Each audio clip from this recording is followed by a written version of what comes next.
Combining the elements of stained glass with the techniques of lapidary and fine jewelry, artist Michael R. Fornadley has produced one of the most exciting concepts in architectural jewelry. On the night of April 3rd, 1988, the unveiling of the world's first amethyst crystal chandelier took place in Nags Head, North Carolina at the gala opening of Jewelry by Gail.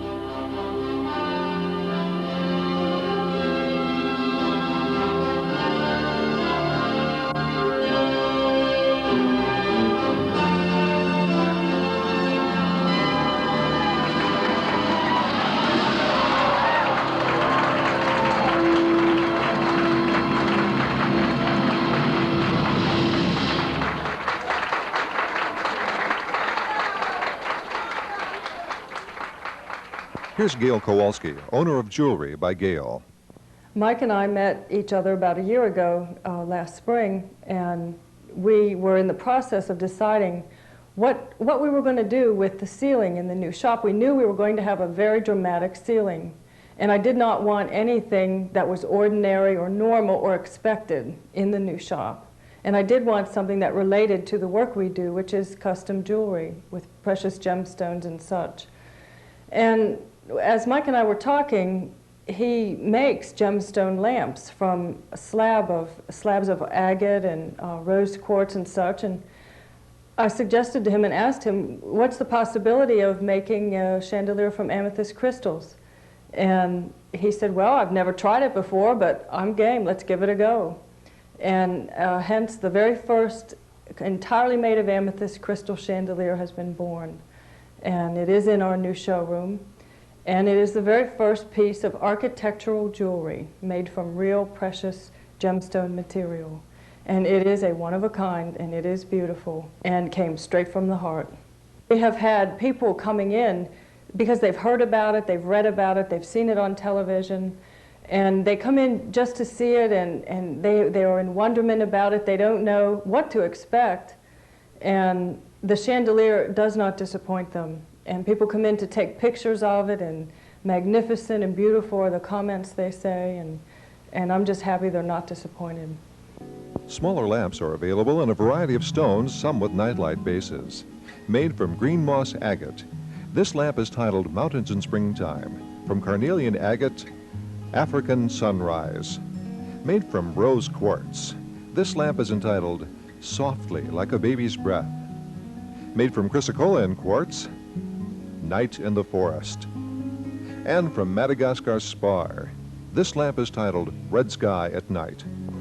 Having always been fascinated with the way light travels through all different types of mediums, I decided one day to cut the back off of a piece of stone crystal, amethyst being the first of these, and clear quartz being the second. And Gail had inquired about me making a chandelier that was different for her, something out of stone, and I was going to do it with just rough amethyst and build the chandelier the way I'd always had. Well, when I cut the back off the crystals, I discovered something absolutely fascinating. The way the light came through and reflected and transmitted all through the stone, it was just, I loved it. I thought it was great. The problem was that once you take the back off of the crystal structure, it becomes so weak that it could never support itself with any kind of pressure, or especially set in a light situation, a lamp situation. But after a year of just doing and redoing and figuring and refiguring, I came up with a system, now with a patent pending, to build large light transmissive structures, chandeliers, out of stone crystal. And I'm very pleased at the outcome. The Rocky Cathedral amethyst chandelier, as it is called, was inspired from a phrase in one of John Denver's songs where he sings about the rocky cathedrals that reach to the sky, describing the Rocky Mountain range. And if you look at the individual crystals in a crystal cluster of quartz, you'll see that they do resemble the peaks of mountaintops, especially those such as the Rocky Mountains. The second chandelier, now under construction, called the Candlelight of Thunder, is taken from another phrase from a Denver song, and when the light travels through clear quartz, it looks very much like lightning, the candlelight of thunder. Realizing that this material comes from the earth, comes right out of the ground in this form, they've not been hand polished or hand carved or hand anything.